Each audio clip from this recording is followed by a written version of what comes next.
Jeremias, Kabanata 43. Nang masabi na ni Jeremias ang lahat ng ipinapasabi ni Yahweh sa mga tao, sinabi sa kanya ni Azarias, anak ni Hosayas, Johanan, na anak ni Kareya, at ng mga lalaking mayayabang, "Sinungaling, ikaw ay hindi sinugo ni Yahweh upang sabihin sa amin na huwag kaming manirahan sa Ehipto.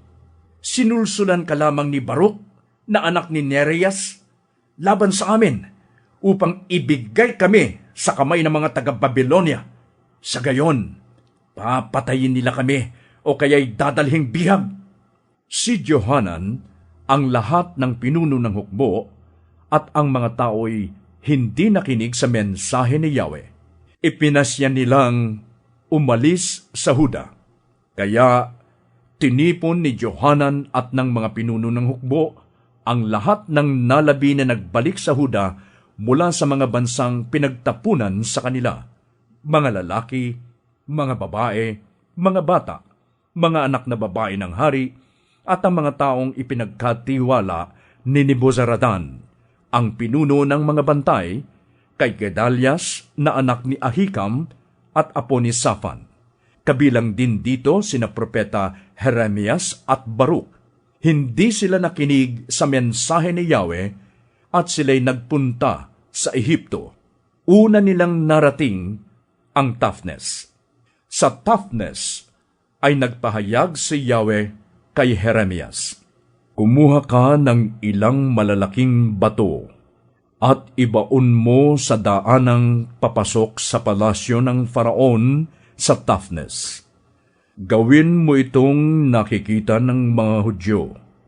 Sabihin mo sa kanila, sinasabi ni Yahweh na makapangyarihan sa lahat, ang Diyos ng Israel, dadalhin ko ang aking lingkod na si Haring Nebukadnezar ng Babylonia, at ang kanyang trono ay ilalagay niya sa ibabaw ng mga batong ito na aking ibinaon.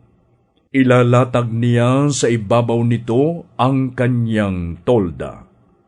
Pagkatapos ay sasalakayin niya ang Ehipto at papatayin ang mga dapat mamatay. Bibihagin ang dapat bihagin at papatayin ang itinakdang mamatay sa digmaan.